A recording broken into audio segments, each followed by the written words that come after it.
Hey everyone, Thomas Blue here back for another video, and today, let's talk about the Nendoroid Thomas.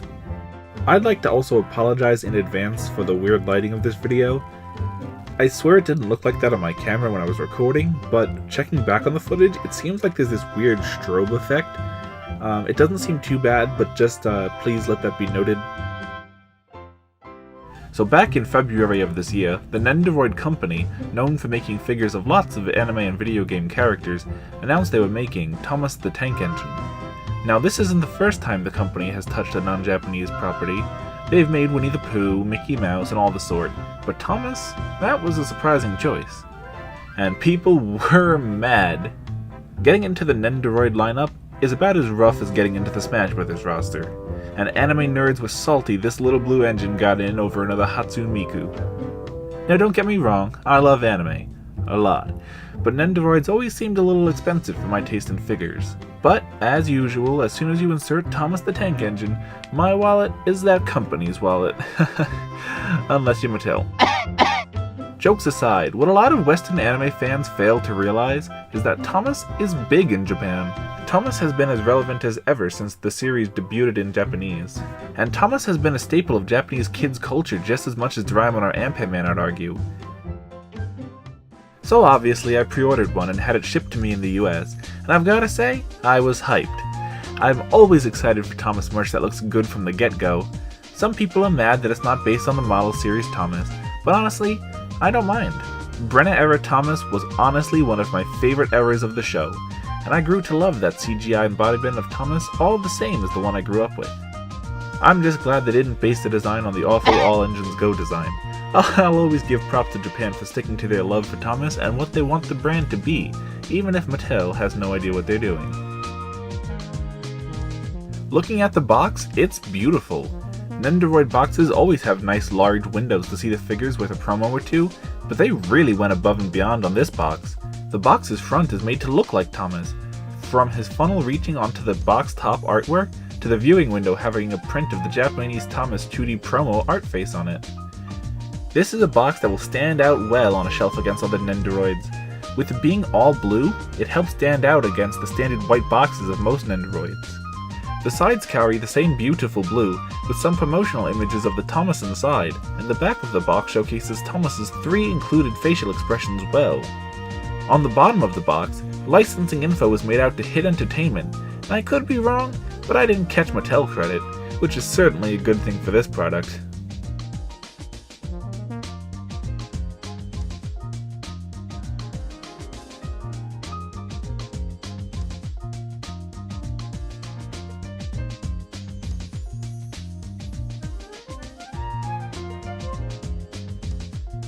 Taking Thomas out of his box now, we see that it's all packed well inside the box.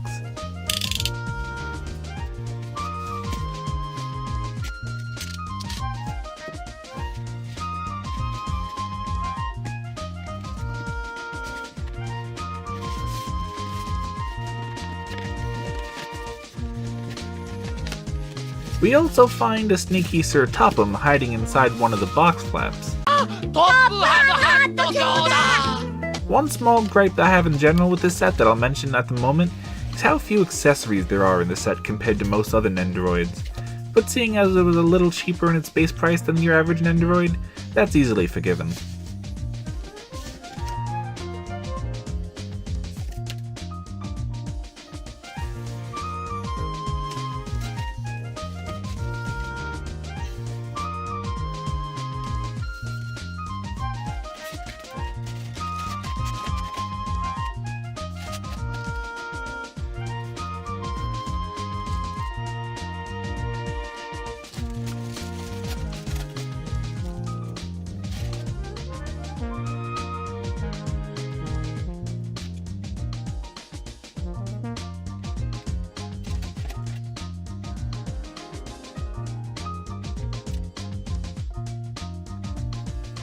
Out of the box now, and I'm scanning the instructions, it's very appreciated how most of the box and the instructions have Japanese and English on them.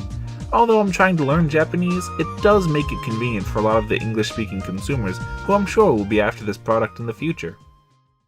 Now, looking at Thomas, he is beautiful. Thomas normally isn't a character that's per se cute, but this is a very cute Thomas. Nendoroid is usually known for its squished chibi style, and in my opinion, it's carried over really well to Thomas here. Not every company can make a differently designed Thomas look good. Take the All Engines Go design for instance. But Japan has been knocking it out of the park with Thomas merch since the beginning, so I'm honestly not all that surprised. Another nice looking chibi Thomas is the Capsule Playro range, but that's a topic for another day. Even being all chibi-fied, the Nendoroid Thomas still has almost all his essential details. His lamp, side rods, an off-white running board, an open cab, gold whistles, it all looks very, very nice.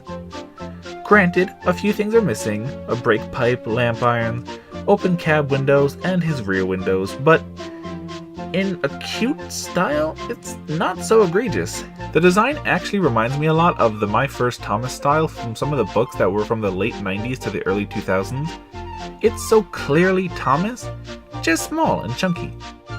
One small quote-unquote problem that is weird about this engine is that he can't roll. I know it's meant to be more of a statue than a toy, but it'd have been cool if he had some sort of wheels underneath him so he could roll around. That being said, it's no major biggie, as if I wanted a super accurate toy Thomas to play with, the Diapet Thomas looks just as nice. Perhaps that's another discussion for another day as well, but while on this topic of showing the Diapet Thomas, here's the Nendoroid Thomas next to a wooden railway Thomas for scale. He's a chunky boy. Coincidentally, this 2-pack also reminds me a lot of this Child's Push Along Thomas that Mattel released a few years back. It also features a Thomas and Troublesome truck. As previously mentioned, Thomas comes with 3 facial expressions: happy, angry, and surprised. The faces can easily be pulled off the model without too much strain, and the eyes have to be swapped out between the faces.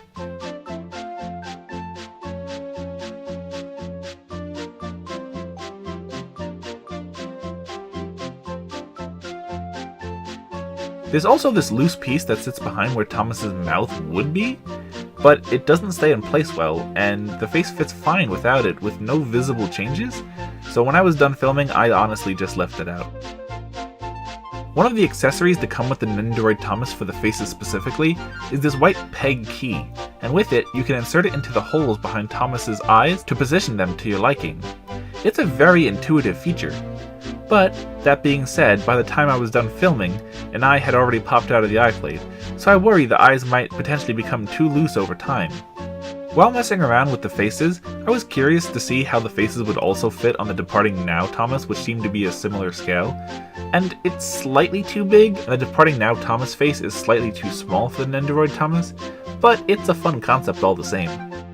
Also, I am still totally working on that Departing Now Thomas discussion. It's just not done yet, so please be patient, it's coming. The only separately fitted parts on Thomas besides the face is his coupling hooks, which are very loose and can be swapped out for a black peg which is supposed to let you couple Thomas to the Troublesome truck, which we'll speak about in a moment. But the Troublesome truck's coupling was so tight, I couldn't get them off. And since I don't mind them not actually being coupled, since it's a display piece more than a toy, it wasn't worth the risk of breaking it. One other small detail that I forgot to mention is that Thomas's roof is removable, much similar to a Lionel or Bachmann G-scale Thomas.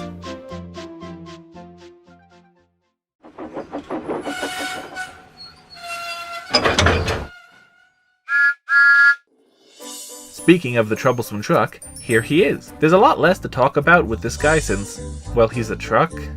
But he looks very nice from the outside, very cute and squishy. Thomas and the truck in this set actually remind me a lot of the Thomas and the Troublesome truck from the Thomas Saves the Day live show that I saw a long time ago. The truck's face is only a sticker, by the way, and you have to separately apply it when you open up the set, but it's no big issue. I would have preferred if the truck's face was 3D like Thomas's, but I can live with it being a sticker.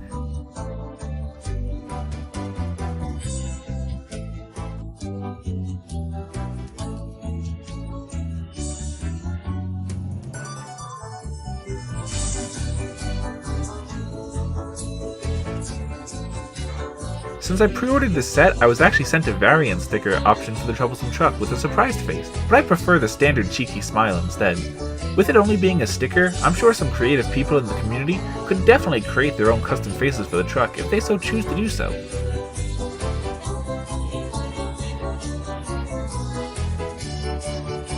While Thomas and the Troublesome truck don't actually roll, I was curious to see if they fit on any of the track that I had, and what I found out was actually pretty interesting.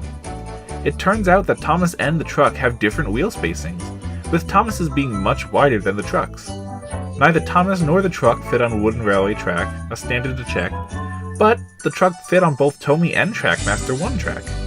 I'm sure it could have also fit on some other tracks, like the take-along track, but those were the ones I had handy at the time, so I didn't get to check every single Thomas track that I had.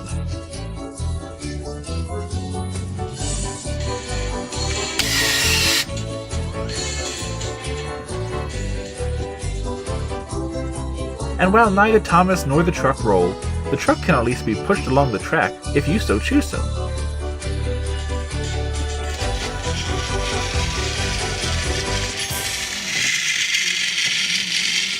When it came to displaying the duo, the box insides actually slid out to provide an easy display for you.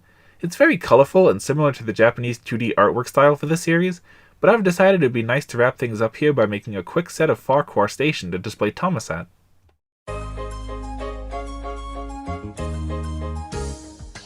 What are my final thoughts on this item? Well, it's no doubt that it's a great Thomas. If you don't mind the style, the posable faces alone make this such a fun little Thomas for collectors. It gets so many things right that the few minor gripes I had about it fall to the wayside very quickly. This item is so simply Thomas, it brings me a lot of joy. And while Mattel may forget the things that make Thomas, well, Thomas, I'll continue to put my faith into Japan to keep making products that will always be about the real Thomas. If you like this video, then please consider leaving a like and subscribing, and I'll leave the playlist below for more videos in the Let's Talk About series. Have a great day, everyone!